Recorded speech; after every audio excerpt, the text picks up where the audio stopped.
La terre avait soif, tellement soif. Cela faisait si longtemps que son bien-aimé, le grand esprit du ciel, n'était plus venu lui offrir ses caresses et l'eau de la vie dont il lui faisait offrande durant leurs étreintes. Elle n'arrivait plus à abreuver la forêt. Les sources se tarissaient et la vie sur sa peau se flétrissait. Alors elle appela son bien-aimé. « Oh mon bien-aimé, grand esprit du ciel, viens, reviens vers moi, tu me manques, tu me manques, tu me manques. » Mais rien. Depuis des semaines, le soleil brillait. C'était beau, c'était lumineux. Mais tout était sec. Alors la terre invita tous les oiseaux et tous les habitants qui peuplaient la forêt enchantée à appeler le grand esprit du ciel. Et tous ensemble se mirent à chanter, gazouiller, bramer. Et ils firent un tel vacarme musical que finalement, le grand esprit du ciel ressentit qu'on demandait son attention. Il regarda là en bas, tout en bas, et il vit sa bien-aimée. Mais il vit que sa peau était sèche, que les sources se tarissaient, que même la mare des libellules devenait toute petite. Oh mon Dieu, mais qu'est-ce que je fais? Je suis là à m'occuper de mon royaume et j'oublie l'essentiel, j'oublie ma bien-aimée. J'arrive. Alors, il se vêtit de nuages.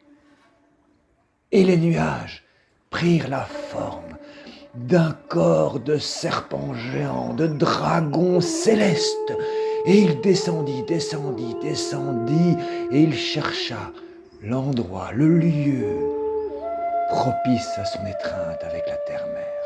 Et il s'approcha de la montagne, de la plus haute des montagnes. Et là, avec son corps de vapeur, il caressa une nuit entière la peau minérale de la terre-mère. Et soudainement, le tonnerre de sa passion rugit dans le cosmos tout entier, et le grand esprit du ciel offrit à sa bien-aimée l'eau de la vie. Et l'eau de la vie jaillit de tous les nuages, du ciel tout entier, et des millions de petites perles de lumière, de petites gouttelettes de vie s'élancèrent du ciel vers la terre. Oh ouais, c'est super! On retourne sur la terre, on retourne dans les rivières, on revient abreuver les arbres, les plantes, les fleurs. C'est super, c'est génial, on est trop heureuses. Et l'une après l'autre, ces millions de petites gouttelettes d'eau scintillantes s'abattirent sur la terre, remplirent les rivières, et les mares retrouvèrent le niveau qu'elles avaient connu jadis. Et ainsi, la vie reprit sur la terre tout entière. Mais une toute petite gouttelette, la plus petite, la plus pure, la plus belle, mais la plus petite, elle tomba, plouf, au milieu des pétales d'une rose. Et non, elle qui voulait tellement rejoindre la terre, nager dans les rivières, eh bien non. La voilà, prise au piège au milieu des pétales d'une rose, toute seule. Je ne suis plus dans le ciel, et je ne suis pas sur la terre. Je fais quoi maintenant? Et la pauvre petite perle de lumière se retrouvait là, coincée, au milieu des pétales d'une rose. Soudainement, quelque chose bougeait sous la fleur. La petite gouttelette était très timide. Elle ne connaissait pas grand-chose au monde, alors elle n'osait pas bouger. Et soudainement, elle vit apparaître une libellule toute trempée. Une libellule qui ne pouvait plus voler car ses ailes étaient toutes dégoulinantes de l'eau du ciel.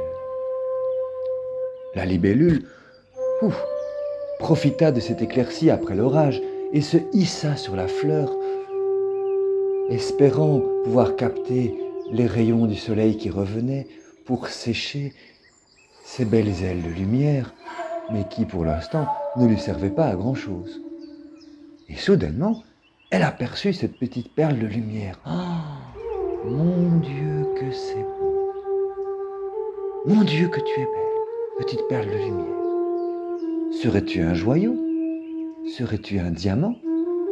La petite gouttelette était vraiment intimidée. Elle n'osait rien dire. Elle découvrait cette créature sublime et mystérieuse qu'était la libellule. Mais qu'est-ce qu'elle me veut? Pourquoi est-ce qu'elle s'approche comme ça? Et la libellule était subjuguée par cette petite perle de lumière. Si tu es un joyau, eh bien, je vais faire de toi mon collier. Et elle tendit ses petites pattes pour attraper la perle de lumière, mais flop! Elle ne put rien attraper. L'eau, c'est de l'eau. Et cette petite perle de lumière lui glissait entre les doigts.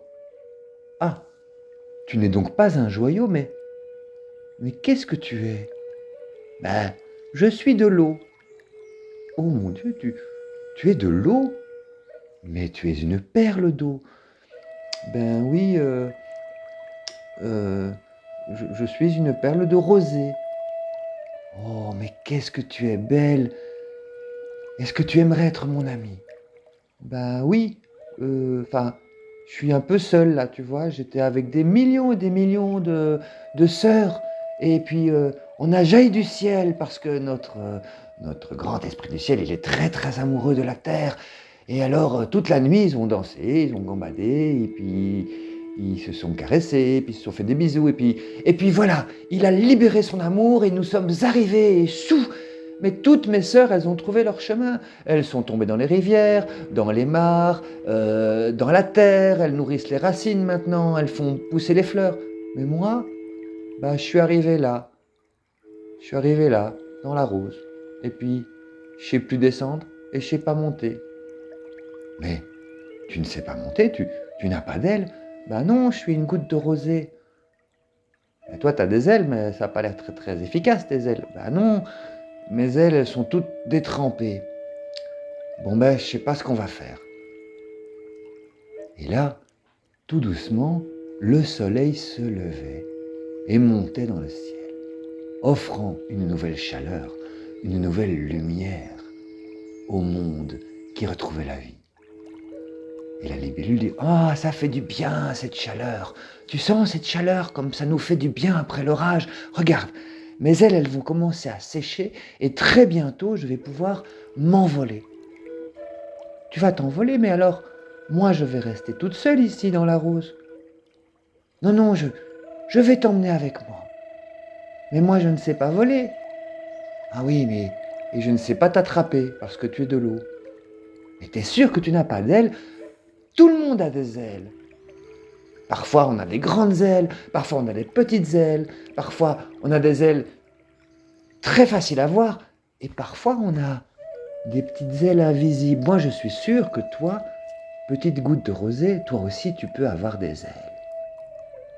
Mais je sais pas, moi, ce que je sais, c'est tomber du ciel. Ça, j'ai bien fait. Mais après, j'ai pas trouvé la terre. Et pendant qu'elle conversait, pendant qu'elle papotait, pendant qu'elle se découvrait, le soleil montait, montait, montait et réchauffait l'atmosphère. Et tout doucement, la libellule sentit qu'elle pouvait faire à nouveau vibrer ses ailes de lumière. Vrrr, regarde, ça c'est mes ailes. Vrrr, maintenant elles sont sèches et je vais bientôt pouvoir m'élever dans le ciel. Mais je veux que tu viennes avec moi. Alors imagine que toi aussi tu as des ailes. Et la petite perle de rosée utilisa toute son imagination. Alors ça, elle savait faire. Elle savait rêver. Elle savait faire rêver et elle savait rêver. Elle adorait rêver. Alors, elle regarda vers le soleil et elle reçut toute la lumière du soleil en elle. Et soudainement, des petites ailes de vapeur apparurent juste au-dessus d'elle. Oh, regarde, dit la libellule, mais toi aussi tu as des ailes. Oh oui, je sens que je m'allège. Et ces ailes de vapeur grandissaient, grandissaient. Et à mesure que ces ailes de vapeur grandissaient, son petit corps de perles de lumière rapetissait, regarde, regarde, je suis en train de m'élever. Oui, vas-y, vas-y. Et soudainement, la petite goutte de rosée s'évapora et se transmuta en une volute de vapeur qui s'éleva dans les cieux, où elle put maintenant enfin gambader et virevolter avec sa nouvelle amie, la petite libellule. Et ensemble, elles s'élevèrent, et la petite goutte de rosée retrouva la route vers le grand esprit du ciel, où elle put reprendre son infini cycle de vie, son infini cycle d'ascension, et puis redescendre sur la terre pour apporter la vie et la fertilité, lorsque le grand Père Ciel était tellement amoureux de sa bien-aimée, la terre-mère.